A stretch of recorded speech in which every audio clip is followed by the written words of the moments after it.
مدد يا رسول الله يا سلام مدد يا مشايخنا دستور وما شاء الله فرجع إن شاء الله مدد الله مدد طريقتنا والصحبة والخير في الجميع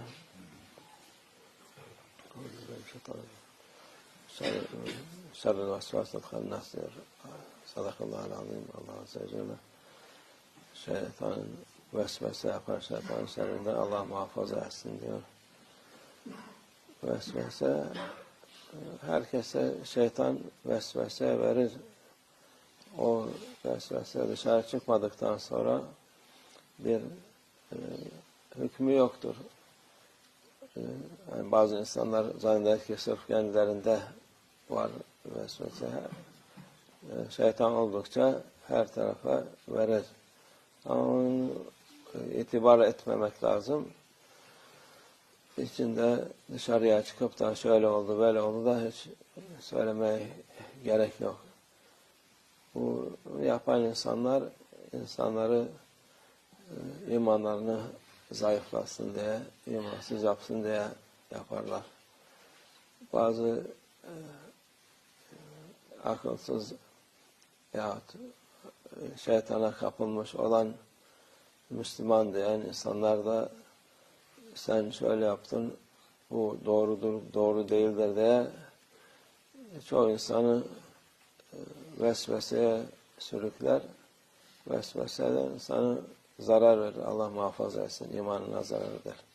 Onun için yaptığımız işler Allah mal kusur kabul eder. Onun için ona şüphe etmemek lazım.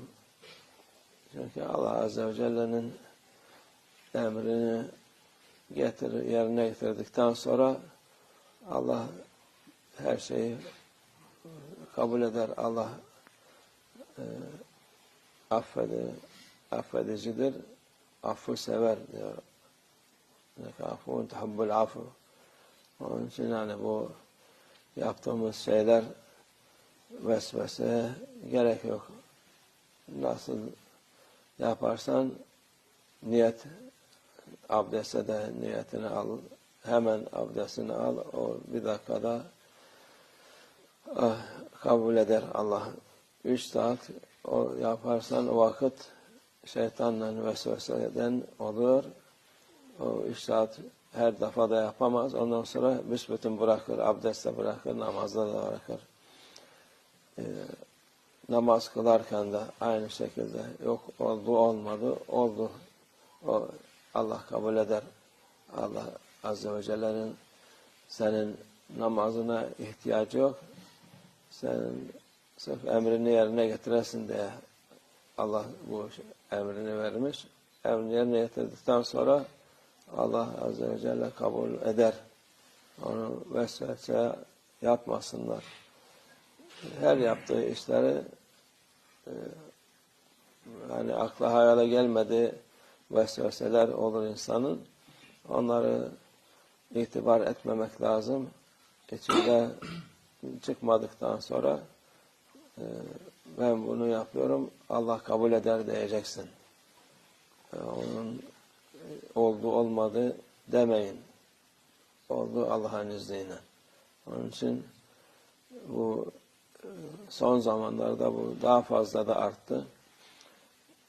Bu 2-3 sene önce de bu bir aile bir şeyler çıktı. Yok sen bulaştırdın, yok ben bulaştırdım diye insanların içinde de vesvese koydu. Yok sen çıkıp da bulaştırırsan sen de sana da günahı var. Bu hutbelerde, camilerde de bizim imanı az olan insanlar milleti daha beter ettiler.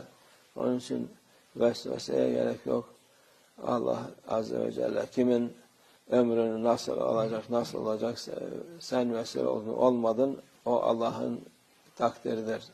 Sen haşa Allah'ın işine karışamazsın. Ölecek olan ölür, ölmeyecek olan kalır. Onun için sen yaptın, ben yaptım diye bir şey yok. Allah'a tevekkül edip yolunuza devam edin. Vesveseyi içinizden içinizden dışarı çıkarmayın. Çünkü vesvese dediğimiz gibi var. Ama onu işi büyütüp de hayatınızı ona göre ve hayatınızı berbat etmeyin. Allah'a şükredin. Allah'ın yolunda devam edin. Allah istediğini Allah yapar. Senin benim elinde değil. Onun için emirlerini yerine getirin, o kadar. Allah muhafaza etsin hepimizi. Bu vesveseden, şimdi vesvese şeytandandır. Şimdi de eline geçirdiği bütün dünyayı daha da beter etti. Onun için imanımız mühim olan, mümin olan insan Allah'a tevekkül eder, vesvese yapmaz. Vesveseyi dışarı çıkarmaz daha doğrusu. Allah muhafaza etsin hepimizi şeytan şerrinden, vesvese şerrinden. Ve minallah tevfik. El Fatiha.